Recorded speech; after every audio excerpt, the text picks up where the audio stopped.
Hello guys, welcome back to my YouTube channel. And for today's video, ipapakita ko lang sa inyo ang mga tamang measurement ng aking isaw.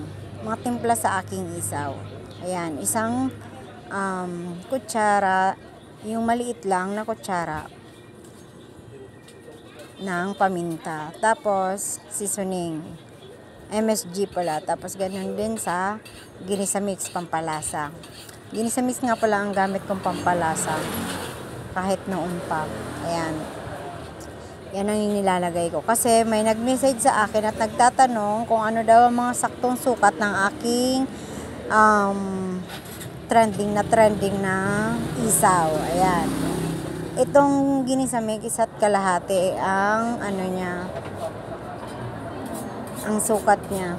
Ito nga palang kutsaritang to, nabibili lang to sa palengke kasabay nitong lagayan. Yung parang container. Nilalagyan ng mga asin, asukal, kasama yan. Yan lang ang aking panukat. Good for 1 kilos lang yan. Tapos, 2 pack ng food color na tag-pipiso. Nabibili din to sa market. Ayan, sachet na siya. 2 pack na nabibili lang yan sa market. Kung meron sa inyo, ganyan na lang din.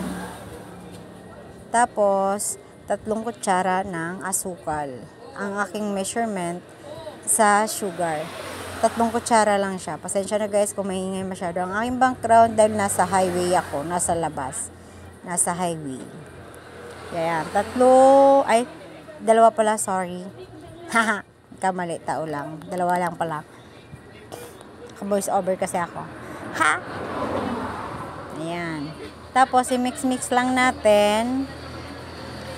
Mix para mahalo ng mabuti. Wala pang yan. Wala pang toyo yan. Minimix ko muna. Para, ayan. I-mix lang natin ang ating isaw. Mix lang muna natin yung lahat ng ingredients, tsaka yung sugar, bago natin lagyan ng toyo. So, ayan.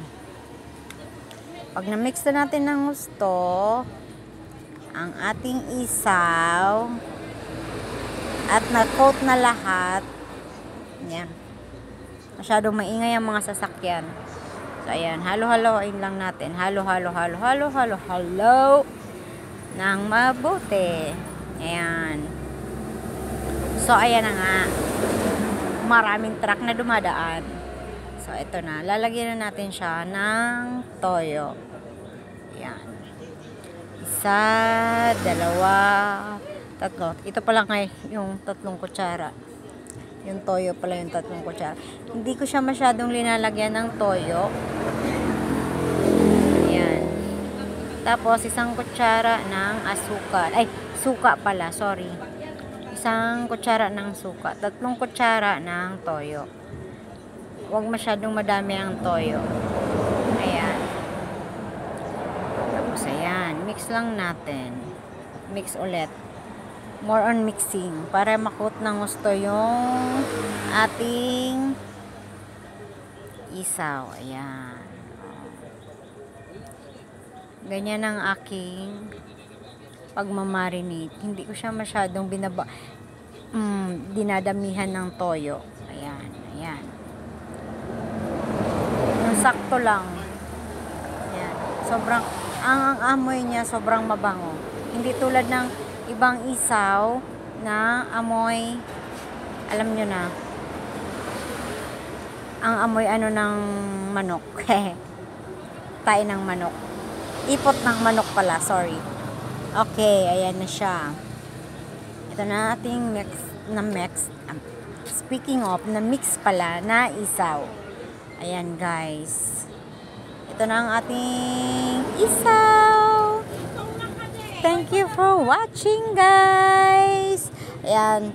Sa nag-message po kung anong mixture, ayan po. Nakita nyo na ang ating mga measurement ng lahat ng sangkap ng aking isaw. Sana nag-enjoy ka sa panonood. Thank you so much. Keep on watching. Don't forget to like, share, and subscribe. Thank you.